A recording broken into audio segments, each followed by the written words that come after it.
In the last year, my whole life has shifted quite a bit. I've suddenly become a lot more high profile, and it's just been kind of tough to transition. People just expect you to always like top whatever you've previously done. And I mean, I at least can't just always do bigger stuff.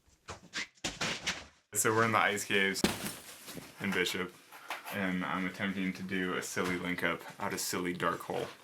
I'm constantly trying to get better at climbing, and like my biggest weakness in climbing is just power, just being able to pull in really small holds and do really hard moves. Yes. Practically everybody nowadays boulders harder than I do. Solid. Come on. Nice job. Yeah. While I've been bouldering here, I've just met random kids from like Southern California that just climb these V12s and stuff, like no issue, you know? I'm like, who the heck is that? And how do you just do that so easily? And how come I can't even pull off the ground?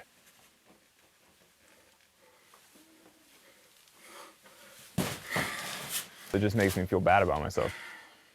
You know, every day I have like 100 new fans on Facebook telling me that I'm like, you know, the man, that I'm like the most rad thing ever. And I spend the whole day out here and I can't even like do any of these bouldering problems that like everybody can do. Which is sad for me a little bit. But you know, I try my best.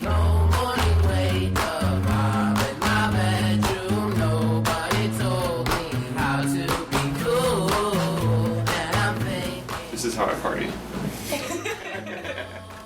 I still live in the van a lot of the time. Right now I'm in an apartment in Bishop for a little bit. It is a very unstyling apartment, but I mean it has hot water, it has a kitchen, like it's good enough. And I don't really notice that kind of stuff that much anyway. I'm living with my girlfriend and then 2 other people. Yeah, I have a girlfriend now. This is our bedroom for the winter in Bishop. This is our heat. This is our bed. We took this out of the van. Alex Honnold with a girlfriend living in an apartment, it's funny. It was just like a fish out of water.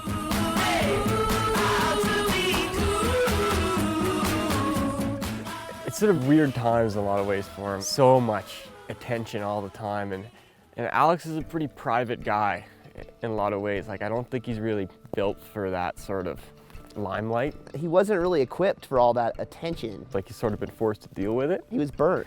But I don't think it's really in his nature. Sometimes he takes a step back from these groundbreaking ascents, thankfully, to recollect himself and make sure that it doesn't get to him. Alex went to Bishop and started bouldering. He's kind of hiding out, but he's also just kind of plotting, what's the next big challenge for me?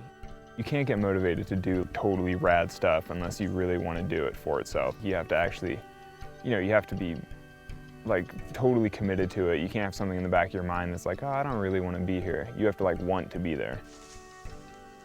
I think the pressure that he feels is between his true motivation and what he thinks other people would want to see from him. At a certain point, maybe he does sort of question his motives for doing it. You can't even be thinking about your motivations. You know, it can't be like, oh, that's something I'd like to do and it'd be pretty cool and, you know, people would think it's neat. The desire to do stuff like that has to be like a primal urge, you know, like this is something I can do and I want to do it and I will do it. And I just haven't had anything recently that I'm like so excited about like that. And so I'm out here bouldering and trying to improve. He professes not to be a boulderer, actually. He says that he's no good at bouldering, but he's pretty good at a certain kind of bouldering.